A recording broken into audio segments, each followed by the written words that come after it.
పూరా లోకల్.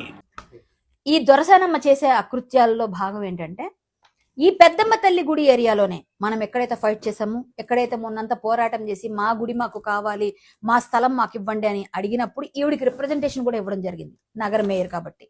కానీ ఆవిడ ఏం చేసిందంటే, మీరు నా ఇంటి గుమ్మం కూడా తొక్కొద్దు, నా ఇంటి గుమ్మాన్ని తొక్కడానికి కూడా సరిపోరు, ఎందుకంటే మీరు ఇక్కడ మీరు అనుకున్న విధంగా నేను చెప్పినట్టుగా మీరు ప్రవర్తిస్తేనే మీరు గుమ్మం ఎక్కాలి, లేకపోతే రావద్దు అని కూడా కొన్ని వార్నింగ్లు ఇచ్చారు. ఆవిడ పెద్దమ్మ తల్లి గుడికి సహాయం చేయదు, కానీ 1500 గజాలు మాత్రం 1993 నుంచి ఇక్కడ మేము రెసిడెంట్ గా ఉన్నాం, ఇక్కడే ఉన్నాం, కాబట్టి మీరు మాకు రెగ్యులరైజేషన్ చేయాలి. 2023లో రెగ్యులరైజ్ చేయించుకున్నారు. ఎలా చేశారండి ఆవిడకి రెగ్యులరైజ్? 1993 నుంచి ఉంటే చేసేస్తారా? ఈ పెద్దమ్మ తల్లి గుడి కూడా ఎన్నో ఒక 70-80 సంవత్సరాల నుంచి ఉంది కదా, ఎన్నో ఏళ్ల నుంచి ఉంది కదా.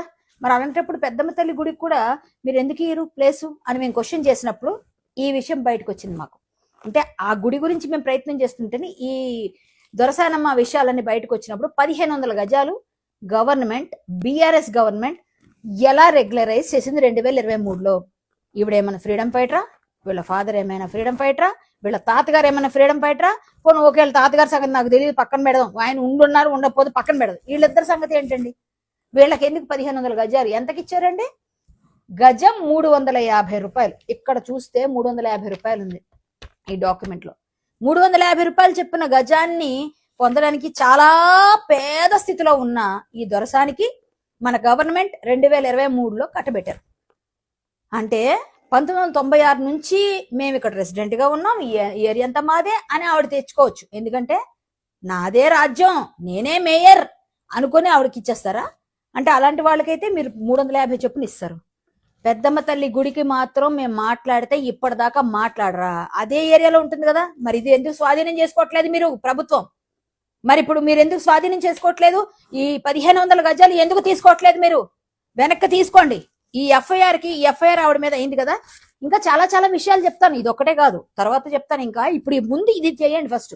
ఈ ఎఫ్ఐఆర్ చూసి ఈ ఎఫ్ఐఆర్ లో భాగంగా ఎన్నైతే ఉన్నాయి ఇవన్నీ కూడా ఎలిగేషన్స్, మీరు ఎందుకు ఆవిడ మీద యాక్షన్ తీసుకోవట్లేదు గవర్నమెంట్? అంటే మీరు పదవిలో ఉంటే ఏ పని చేసినా చెల్లుతుంది, సామాన్యులకైతే మాత్రం మేము గుడి కోసం మేము ఫైట్ చేస్తుంటే మా మీద ముందు రోజే వచ్చి అరెస్ట్ చేసి మమ్మల్ని హౌస్ అరెస్టులు చేస్తారు, లేకపోతే మమ్మల్ని కొన్ని వందల మంది పోలీసులు మా కోసం కాపలా కాస్తారు. ఇన్ని జరుగుతూ ఉంటాయి. ఈ మేయర్తో మాత్రం మీరు మాట్లాడి గట్టిగా వెనక్కి తీసుకోలేరా? ఇంత పేద మేయర్. అంతేకాకుండా ఈ దొరసానమ్మ అనుచరులందరూ ఏం చేస్తారంటే, ఒక 10 మంది ఉంటారు.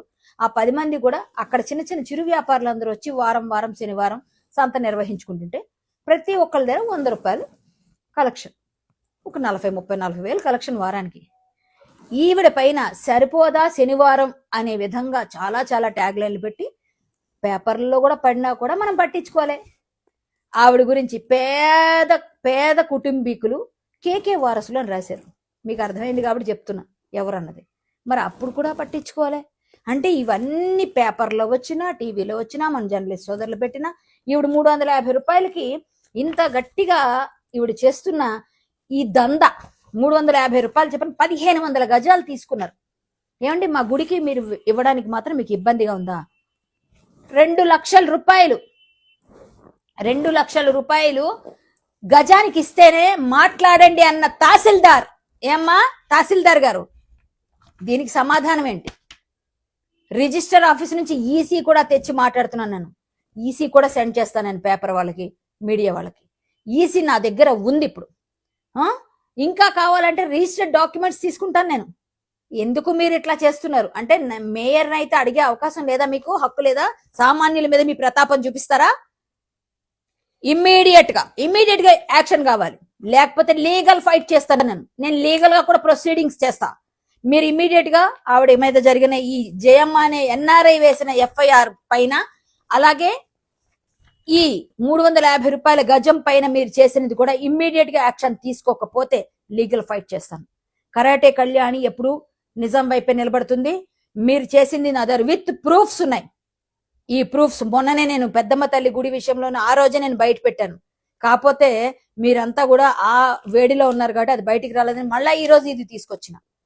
దయచేసి దీనిపైన దృష్టి సారించి ప్రభుత్వం రేవంత్ రెడ్డి గారు ఇమ్మీడియట్ గా యాక్షన్ తీసుకోవాల్సిందిగా కోరుతున్నాను.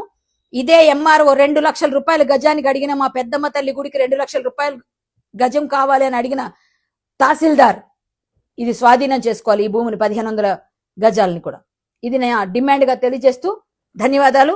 మళ్ళీ వెంటనే వీడియోలో మొత్తం అంతా ఎక్కువ ఒకేసారి చెప్పకూడదు, మెల్లమెల్లగా ఆవిడ గురించి చాలా చాలా ఉన్నాయి, ఎక్కడెక్కడ కబ్జాలు ఉన్నాయో ఎక్కడెక్కడ ఉన్నాయో అవన్నీ కూడా నేను మరొక వీడియోలో చెప్తానని తెలియజేసుకుంటూ జై శ్రీరామ్, భారత్ మాతాకి జై.